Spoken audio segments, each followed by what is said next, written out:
Hello guys, हमारे channel पर आप लोगों की बहुत बहुत ही स्वागत है। तो कहते हैं कि दोस्तों कि इस सृष्टि में सबसे अधिक प्रेम की चर्चा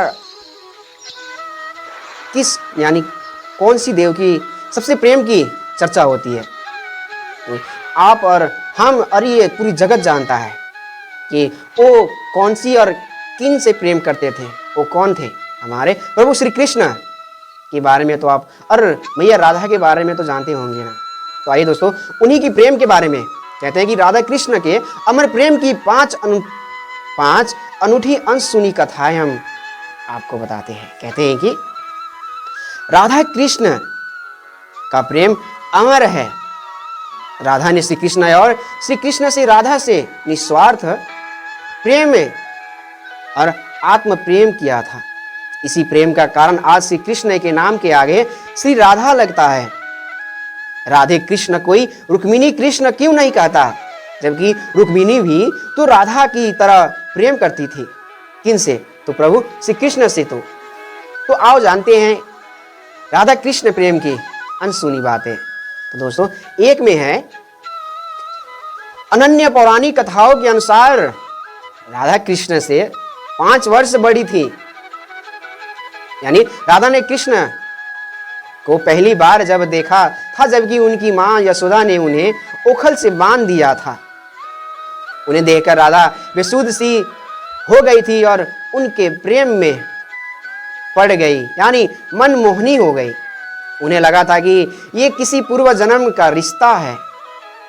कुछ लोग कहते हैं कि वह पहली बार गोकुल अपने पिता वृष भानुजी के साथ आई थी। तब से कृष्ण को पहली बार देखा और कुछ विद्वानों के अनुसार संकेत तीर्थ पर पहली बार दोनों की मुलाकात हुई थी। जो भी हो, लेकिन जब राधा ने कृष्ण को देखा तो वह उनके प्रेम में मनमोहन सी हो गई, पागल सी जैसी हो गई थी। और कृष्ण भी उन्हें देखकर बावरे हो गए थे, यानी मनमोहन हो गए थे। दोनों में प्रेम हो गया था।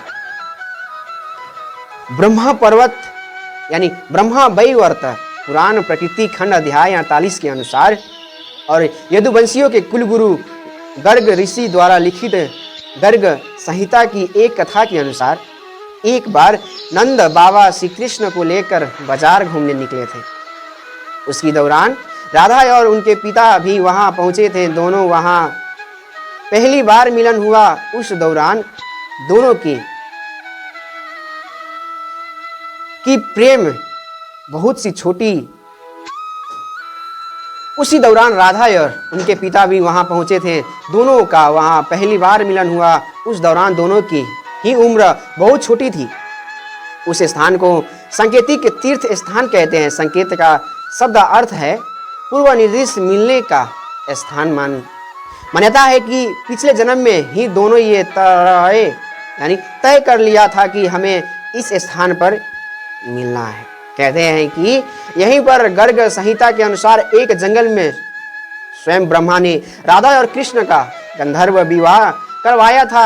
यहाँ हर साल राधा के जन्मदिन यानी राधा अष्टमी से लेकर अनंत चतुर्दशी के दिन तक मेला लगता है।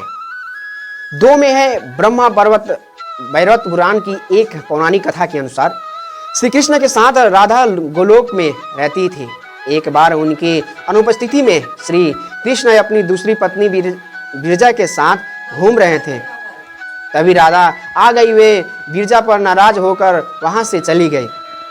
श्री कृष्ण के सेवक और मित्र श्री दामा को राधा का ये व्यवहार ठीक नहीं लगा और वे राधा को भला बुरा कहने लगा। तो राधा ने क्रोधित होकर श्री दामा को अगले जन्म में शंखचूड़ नामक राक्षस बनने का श्राप दे दिया। इस पर श्री दामा ने भी उनको पृथ्वी को लोक पर मनुष्य रूप में जन्म लेकर 100 वर्ष तक श्री कृष्ण बिच्छुओं का श्राप दे दिया। राधा को जब श्राप मिला था तब श्री कृष्ण ने उससे कहा था कि तुम्हारा मनुष्य रूप में जन्म होगा, लेकिन तुम सदैव मेरे पास रहोगी। यही कारण था कि राधा और श्री कृष्ण का बचपन में बिछो हो गया था। और 3 में है राधा कृष्ण की मुरली सुनकर बावरी होकर नाचने लगती थी और वह उनसे मिलने के लिए बाहर निकल जाती थी। जब गांव में कृष्ण और राधा के प्रेम की चर्चा चल पड़ी तो राधा के समाज के लोगों ने उसका घर से बाहर निकलना बंद कर दिया। फिर एक दिन श्री कृष्ण माता यशोदा से कहा कि माता, मैं राधा से विवाह करना चाहता हूँ। ये सुनकर यशोदा मैया ने कहा कि राधा तुम्हारे लिए ठीक लड़की नहीं है। पहला तो ये है कि वह तुमसे 5 साल बड़ी है, और दूसरा ये है कि उसकी मंगनी यशोदे के भाई रायन से पहले से ही किसी और से हो चुकी है। जब आएगा तो राधा का उससे विवाह हो जाएगा, इसलिए उससे तुम्हारा विवाह नहीं होगा, यानी नहीं हो सकता। लेकिन श्री कृष्ण जिद करने लगे। तब यशोदा ने नंद से कहा, कृष्ण के नंद की बात भी नहीं मानी। गर्भ ऋषि के कृष्ण को समझाया कि तुम्हारा जन्म किसी खास लक्ष्य के लिए हुआ है। इसकी भविष्यवाणी हो चुकी है कि तुम तारनहार हो। इस संसार में तुम धर्म की स्थापना करोगे। तुम्हें इस वालन से विवाह नहीं करना चाहिए। तुम्हारा एक खास लक्ष्य है। गर्ग मुनि हर तरह से समझाते हैं, लेकिन कृष्ण नहीं समझते हैं। तब गर्ग मुनि उन्हें एकांत में ये रहस्य बताते हैं कि तुम यशोदा और नंद के पुत्र नहीं, देवकी और वासुदेव के पुत्र हो, और तुम्हारे माता पिता को कंस ने कारागार में डाल रखा है। ये सुनकर श्री कृष्ण के जीवन की दशा बदल जाती है। और 4 में है, राधा के परिवार को जब पता चला कि ये श्री कृष्ण की मुरली सुनकर उनके प्रेम में नाचती हुई उनके पास पहुंच जाती है, तो उन्होंने राधा को घर में ही कैद कर दिया था। तब श्री कृष्ण ने अपने साथियों सहित एक दिन उन्हें रात में कैद से मुक्त कराकर उद्धव और बलराम सहित अन्य सखिया के साथ रात भर नृत्य किए थे। ये रात पूर्णिमा की रात थी, जब महारास हुआ था। बाद में राधा की माँ राधा के कक्ष में गई तो राधा उन्हें वहां से सोती हुई मिली।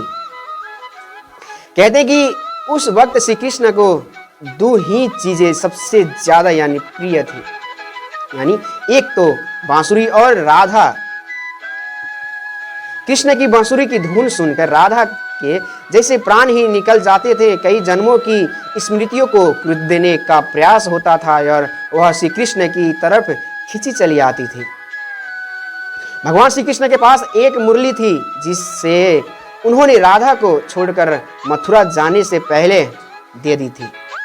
राधा ने इस मुरली को बहुत ही संभाल कर रखा था, और जब भी उन्हें श्री कृष्ण की याद आती तो ये मुरली बजा लेती थी। श्री कृष्ण उसकी याद में मोर पंख लगाते थे और वैजंती माला पहनते थे। श्री कृष्ण को मोर पंख तब मिला था जब वे राधा के उपवन में उनके साथ नृत्य कर रहे थे। मोर पंख नीचे गिरा गया था तो उन्होंने उसे उठाकर अपने सिर पर धारण कर लिया था, और राधा ने नृत्य करने से पहले श्री कृष्ण को वैजयंती को माला पहनाई थी। और 5 में जब श्री कृष्ण वृंदावन छोड़कर मथुरा चले गए, तब राधा के लिए उन्हें देखना और उनसे मिलना और दुर्लभ हो गया। कहते हैं कि राधा और कृष्ण दोनों का पुनः मिलन कुरुक्षेत्र में बताया जाता है, जहां सूर्य ग्रहण के अवसर पर द्वारिका से कृष्ण और वृंदावन से नंद के साथ राधा आई थी। राधा सिर्फ कृष्ण को देखने और उनसे मिलने ही नंद के साथ गई थी। इसका जिक्र पुराणों में मिलता है कि इसके बाद राधा और श्री कृष्ण की अंतिम मुलाकात द्वारिका में हुई थी। सारे कर्तव्यों से मुक्त होने के बाद राधा आखिरी बार अपने प्रियतम कृष्ण से मिलने गई। जब वे द्वारका पहुंची तो उन्होंने कृष्ण के महल और उनकी 8 पत्नियों को देखा। जब श्री कृष्ण ने राधा को देखा तो बहुत प्रसन्न हुए। तब राधा के अनुरोध पर कृष्ण ने उन्हें महल में एक देविका के पद पर नियुक्त कर दिया।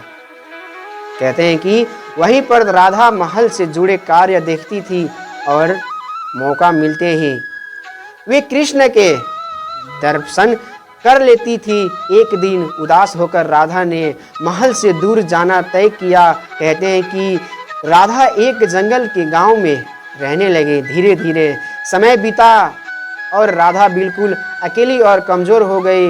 उस वक्त उन्हें भगवान श्री कृष्ण की याद सताने लगी। आखिरी समय में भगवान श्री कृष्ण उनके सामने आ गए। भगवान श्री कृष्ण ने राधा से कहा कि वे उनसे कुछ मांग ले, लेकिन राधा ने मना कर दिया। कृष्ण को दोबारा अनुरोध करने पर राधा ने कहा कि वे आखिरी बार उन्हें बांसुरी बजाते देखना और सुनना चाहती है। तब कृष्ण ने बांसुरी ली और बेहद सुरीली धुन में बजाने लगे। श्री कृष्ण ने दिन रात बांसुरी बजाई और बांसुरी की धुन सुनते सुनते एक दिन राधा ने अपने शरीर का त्याग कर दिया। आविष्करण यानी